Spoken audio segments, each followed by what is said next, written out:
The Radio Memories Network is brought to you in part by Liberated Syndication, podcast publishing made easy, libsyn.com. That's LIBSYN.com. Welcome to the Old Time Radio Network Suspense Stories. Are you ready for a thriller, chiller, or the macabre? We now go back to the early days of radio and our imaginations with our featured suspense presentation.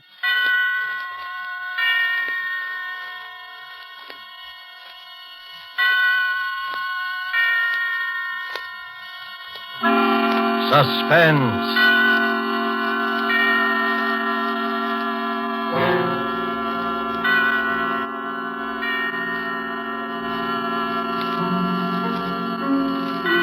This is the Man in Black, here again to introduce Columbia's program, Suspense. With us in Hollywood tonight as star is Mr. Gene Lockhart, whose remarkable characterizations on the screen have won him a notable following with American audiences. It is with rueful satisfaction, but with satisfaction nonetheless, that the genial Mr. Lockhart contemplates his reputation. Because of his cinematic misdoings, his numberless treacheries, betrayals, and cowardly villainies, he is one of the most hated men in the country today. Our story this evening by John Shaw is called Statement of Employee Henry Wilson. And so with the performance of Gene Lockhart, as he relates and relives the events of the climactic moment in Henry Wilson's life, we again hope to keep you in suspense.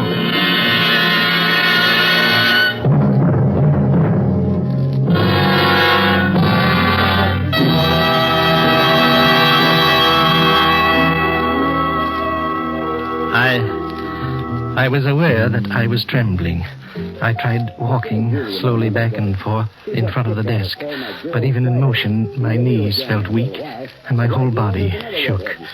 Why was it always I who trembled and never this pompous insect sitting in front of me? His voice was cool and mocking.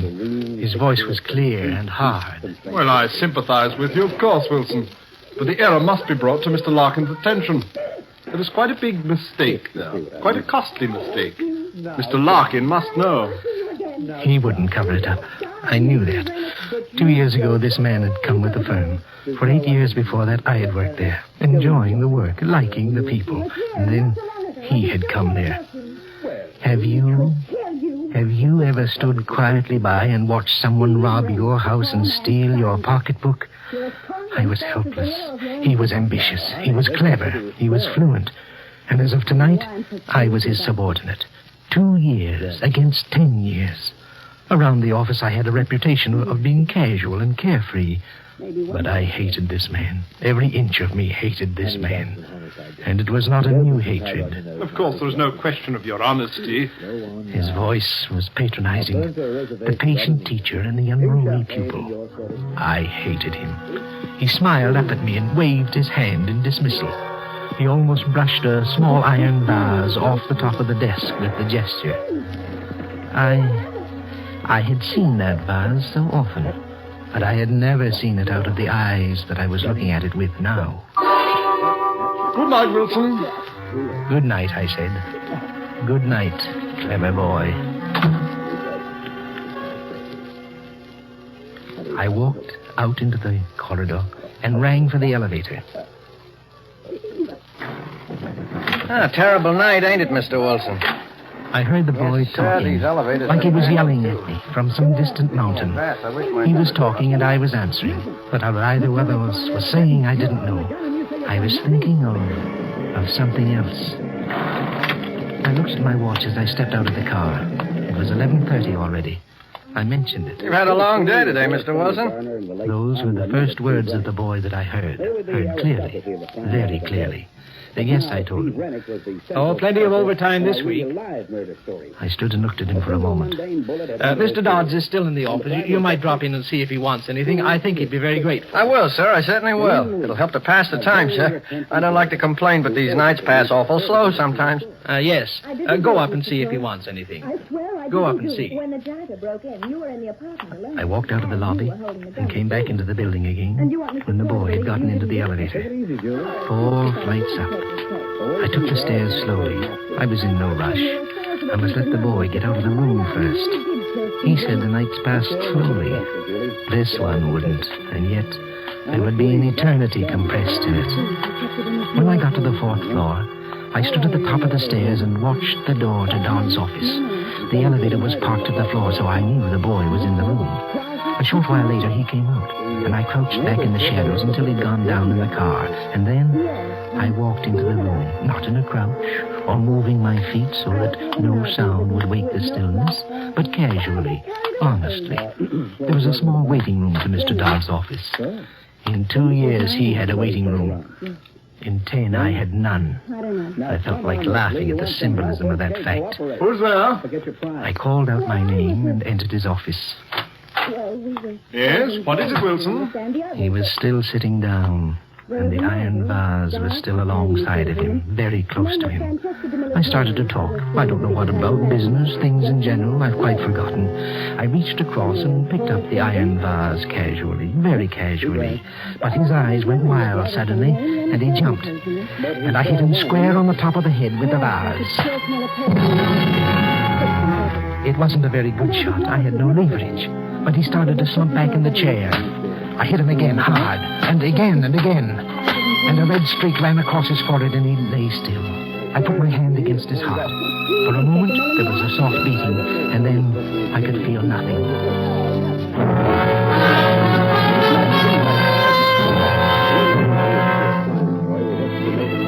I was very calm and very warm. I was calmer than I'd ever been before. I wiped off the vase and put it back onto the desk. I ran through the papers that Dodds had been looking at until I found the one paper I was looking for. I ripped it into little bits, then I put the pieces into my pocket. Outside the building, my first act would be to scatter the pieces. I'd cover my mistake myself. I moved slowly back to the door. I wiped the doorknob and looked once around the room before I opened the door and stepped out into the waiting room. And then...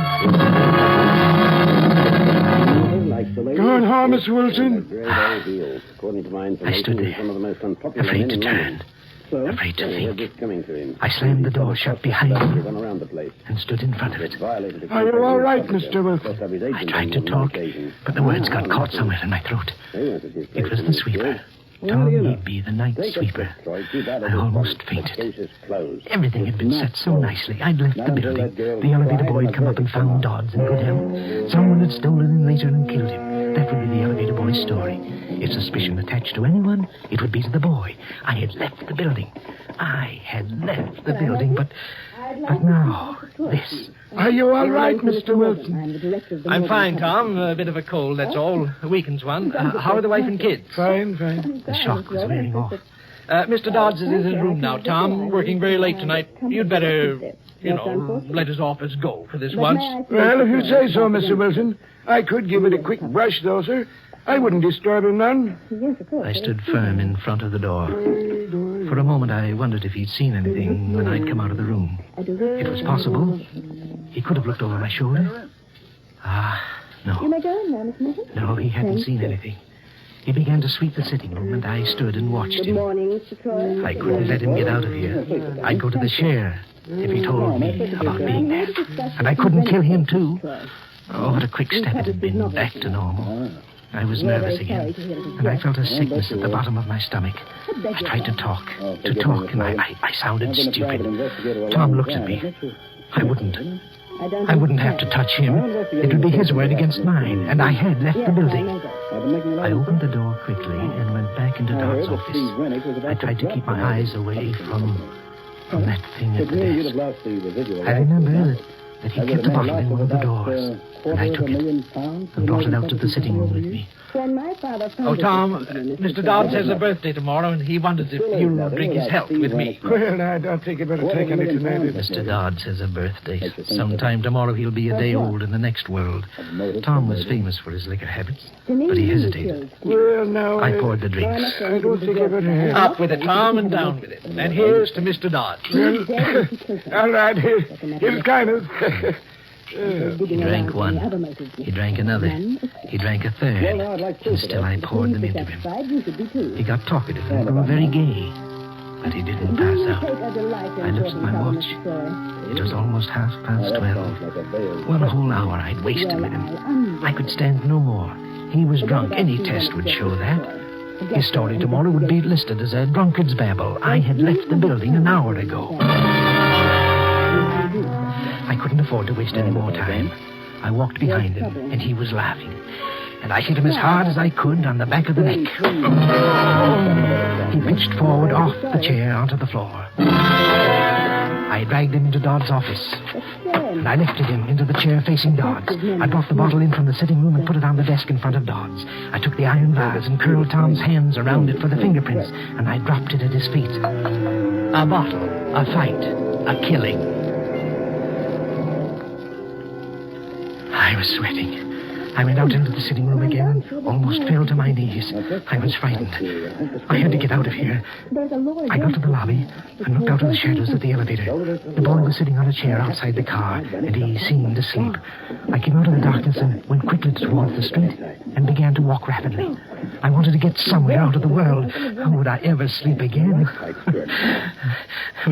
we murderers are not supposed to, and I wanted to rest. I had a sudden idea.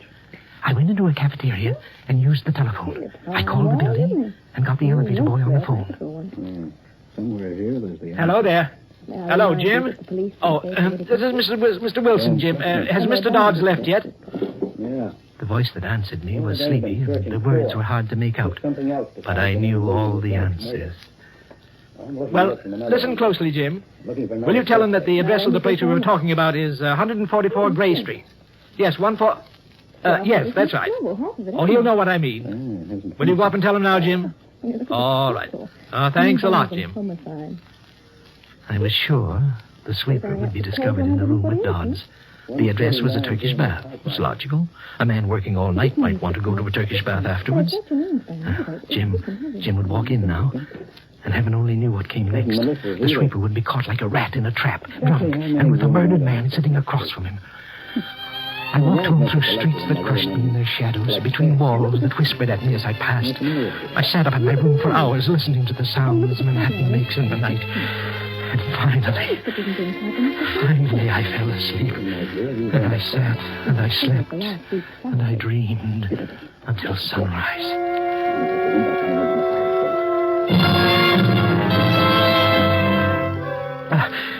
I woke with a start. I was shaking like some miserable wet cur. I took a drink and tried breathing deeply. Somewhere I'd read that deep breathing killed that scared feeling. What in places was I frightened about? I was safe. I was completely safe. But when I left the house, I was still shaking. I walked all around the block that the building was on before I went inside. It looked like any other morning. On the floor where my office was, I saw a policeman. And then another. And then my world was surrounded by a ring of police and plainclothes men. I must watch my nerves. I must move carefully, very carefully. None of them paid any more attention to me than they did to any of the others. They assembled all of us in the president's office, and then one of them, a sharp, alert young man, began to talk. Last night, please. Last night, an attempt was made on the life of one of your associates, Mr. Charles Dodds. A murmur ran around the room. I was talking with the rest, being surprised with the rest. But what did he mean, an attempt? Dodds had been dead. Or had he? Fortunately, however, the attack was not successful. And Mr. Dodds has supplied us with some rather unbelievable information. Information which... I tried to hold myself. I felt faint suddenly, and then something happened inside me, and I did not blink. It was a trick. It was a trick, I was sure of it. The detective stared at us, running his eyes across our faces, across my face, searching, staring, and then he shrugged his shoulders. Well, as a matter of fact, Mr. Dodds was killed. And another man you might know also died last night. Mr. Thomas Higbee, the night sweeper. Higbee? Dead too? Again that rustle of voices, that droning conversation that I was part of. Some of them had known him. I hadn't meant to kill him. Could there be some mistake? I wanted to ask one of these men. Was there some mistake? I hadn't meant to kill him. Mr. Dodds was clubbed to death. The night sweeper died of a heart attack. Nothing more is known as yet about what happened here last night. You all consider yourselves at the disposal of the police. Till you're told otherwise. Blast them. Why didn't they say something? They were lying to these people. Nothing more was known. That's nonsense. Why, it was all there for them to see. It told its own story. Higby had killed Dodds. Poor, harmless little Higby had killed that big, famous executive. And now... Mr. Wilson, will you come this way, please? Just a little routine questioning, that's all. Everybody here will have to undergo it.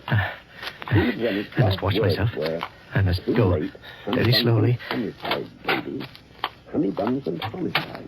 Sit here, won't you, Mr. Wilson?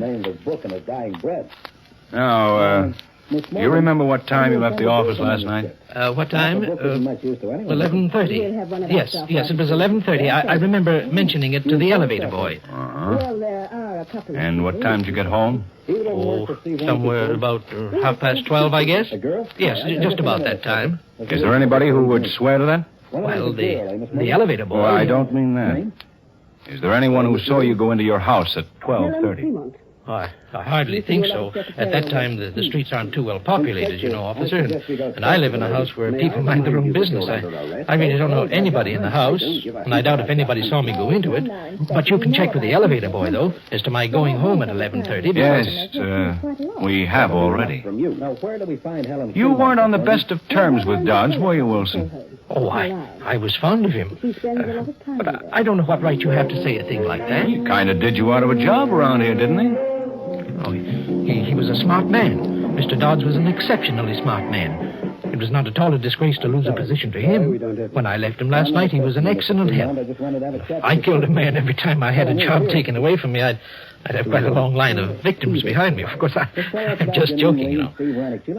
You made a phone call to him last night, didn't you? Yes, to the elevator boy. I remember suggesting that he go to a Turkish bath after he'd finished work to sort of tone up. They're very good, you know. And I mentioned that I knew a very good one that I could recommend. And then when he asked me the name of it, I couldn't think of the address of the place, and I thought of it later, though, and I phoned the building. Where'd you phone from? From a little place in the neighborhood. And about what time did you phone? Well, it was about 12:25, I guess. I was getting a little mixed up. It couldn't have been then. I was still in the building at 12:30. They were confusing me. You called at exactly 12:55. So you must have miscalculated the time of your arrival at home. However, that isn't important. None of us is expected to time ourselves from place to place, are we? When we find too good an alibi, we get kind of suspicious. Well, I don't think we'll have to bother you anymore, Mr. Wilson. Thank you. He asked me to send somebody in to see him as I went out. I forget who it was. I was thinking very hard. I went into my office and sat down. So easy. Was it possible the whole thing was over? And so easily? Hello there, Wilson. Very sad, this business. Very sad. Good morning, Mr. Larkin. But we must go on. Mr. Dodds would want it that way. Yes, sir, he would. It's a responsible job he had, Wilson. But you've been with us long enough to know that. Yes, sir. Do you think you can handle it? Well, sir, yes, sir, I think I can. Good.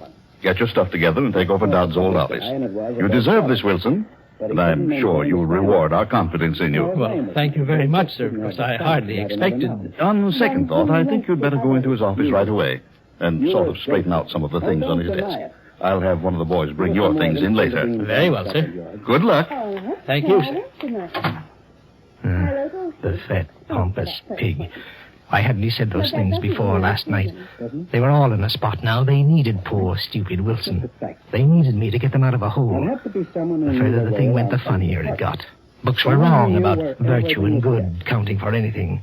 To get ahead, you either married the boss's daughter or killed the boss. I took a pencil and a small notebook and went out into the corridor. I stood for a moment outside Dodd's office, just like last night, and then I pushed the door open, slowly. The sitting room, and then the door to the office.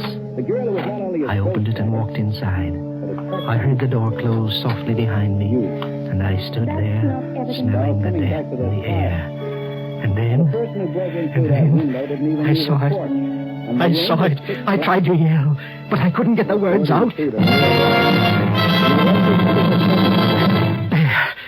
There in front of me, sitting in the chair where I'd dropped him last night, was Tom Higby, his eyes open, his expression blank and staring, and at his feet was the bottle and the vase.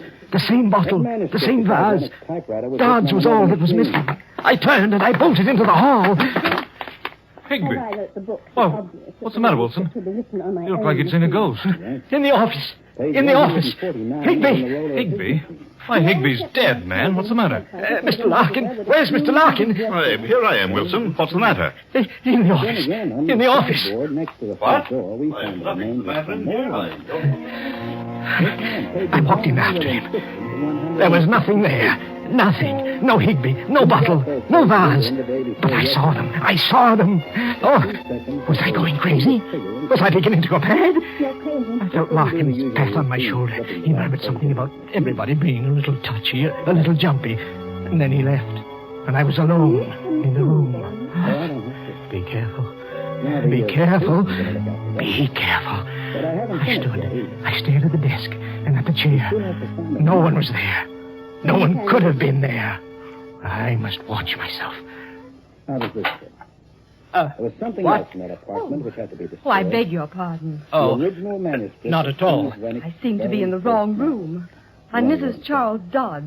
Oh. I'm looking for that Why young did that have to be detective. destroyed? He doesn't seem to be out here. Well, I believe he's in the end room questioning the employees. Then I don't suppose he'll be able to see me for a little Helen, my while. devoted wife. Do you mind if I wait here for him? Well, Thank you so much. excuse me for a second. Charlie, will you tell the detective that Mrs. Dodds is waiting for him You have to. in my new office? The publishers wanted it that way. Oh, you've already seated yourself. I was going to suggest that perhaps this seat might... She was sitting in his chair. There was blood in that chair. This is quite all right, thank You you. have enough of them, have you? Charles would have liked to see the way everybody's taking his death. Everyone is so kind to me. Mr. Dodds was a fine man, a fine man. You're Mr. Wilson, aren't you? He used to talk about you. Thought you were a very bright person. Yes, I killed. He seemed very fond of you. Okay, Troy. So now you've got the story. I don't know how I'll be able to go on without Mrs. him. Dodds, you mustn't. You mustn't. Out of the way, Helen. She's got everything I'm you sorry. deserve. And now this nosy... He wouldn't like to see me carrying on like this, would he? Drop that gun. Going to buy a home in Westchester this summer. Did he ever tell you that? Yes. Oh, Just outside Yonkers. The police came in. We here have with two them. lovely little ones. They had to. Toby and See, little I'm still Mary. under arrest for... He loved the New York lost State countryside. We talked so much Okay, about it. Inspector. On she rambled. He liked this. He didn't like that. The children, Toby and little Mary. Toby and little Mary, she was driving me crazy. Stop it, I wanted to yell. Get out of here and leave me in peace. Get out of here, you witch. Get out. Get out. Mrs. Dodds, Detective Lewis would like to see you now. Thank you for everything, Mr. Wilson. And goodbye. Goodbye. Goodbye, and get out. And leave me alone. I hadn't meant to do anything like that. I hadn't wanted to do any of the things I was doing. All I wanted to do was to kill Dodds. All these other things, they weren't mine. I hadn't killed Higby. He can't haunt me. His wife can't cry at me. Heart attack. That's it. Higby died of a heart attack. I beg your pardon, sir. Have you seen Mrs. Higby? The detective is looking for her. How would I see her? Am I everybody's guardian? How can anybody get lost in this office? Sorry, sir. Mrs. Higby? Mrs. Higby? Stop it, you fool. You howling idiot. Can't you be looked for quietly? You will drag Higby from his grave with your yelling.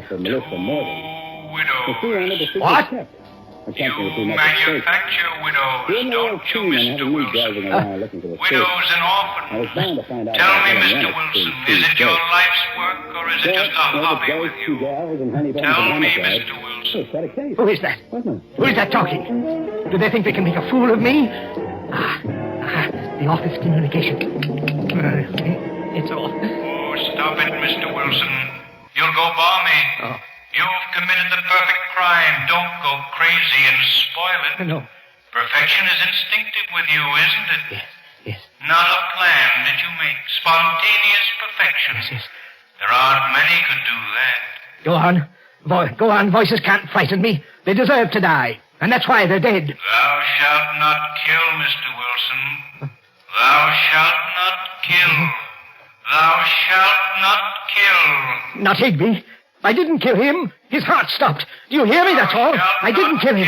Now you voices stop. Do you hear me? Stop it, I command. Stop it. Is there something wrong, Mr. Wilson?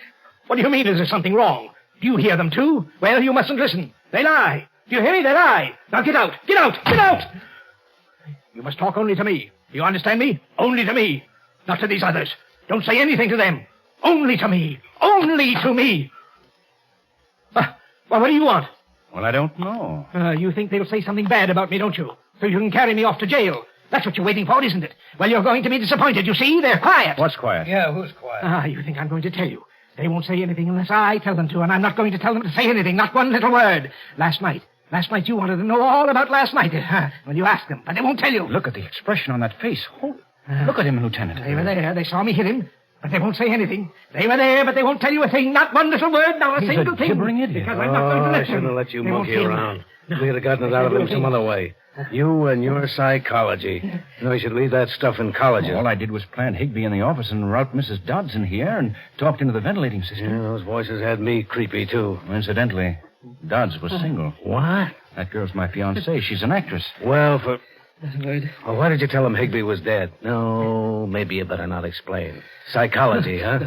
Well, what are we going to do with the confession now? We should have pinched him the moment he walked in here. Behave. Maybe I'm lucky I never went to college. There's no use you waiting here. They won't tell you anything. They're mine, all mine. I tell them what to say. All right, get the wagon up I'll say here. a word. I'm not going to walk this thing through the streets. I won't say a word.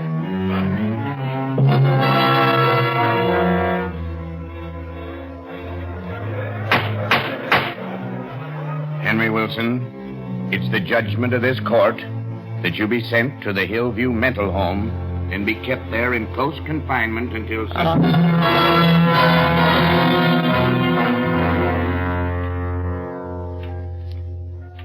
On the voice went. I had stopped listening to voices, all but the ones that I couldn't help hearing. But I'm not crazy. I'm not crazy. I tell people that, and they look at me queerly. The stupid fools. The guards here have spread the lies that I have fits. Lies. Lies, I tell you. They say every night when the moon comes up, I have fits. Loud, roaring fits. Well, they lie. Because it's then that I hear the voices. I hear Dodds and his wife and Toby and little Mary. And I sit quietly and I listen to them. Do you think I can have a fit in front of them? Do you now?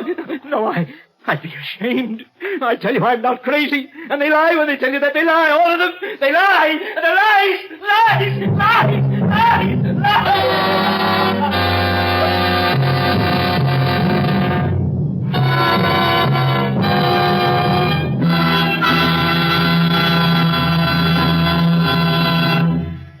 And so closes Statement of Employee Henry Wilson, starring Gene Lockhart. Tonight's tale of Suspense.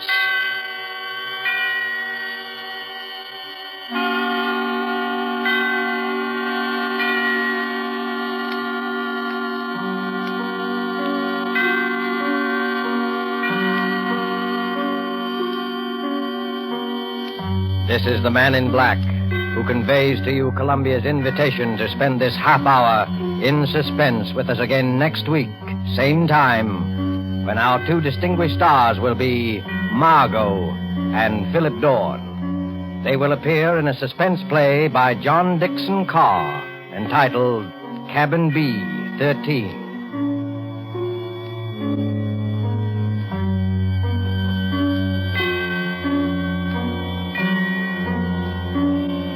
Producer and director of Suspense is William Spear, who with Lud Gluskin and Lucian Morowick, conductor and composer, and John Shaw, the author, collaborated on tonight's Suspense.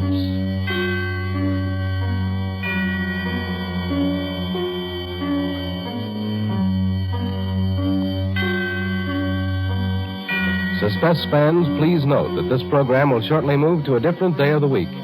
Suspense will come to listeners in Eastern and Central time zones on Thursdays, beginning December 2nd, and to Mountain and Pacific time zone listeners on Mondays, beginning December the 6th. Now remember, Thursdays, beginning December the 2nd, in Eastern and Central time zones, and Mondays, beginning December 6th, in the Pacific and Mountain time zones for Suspense.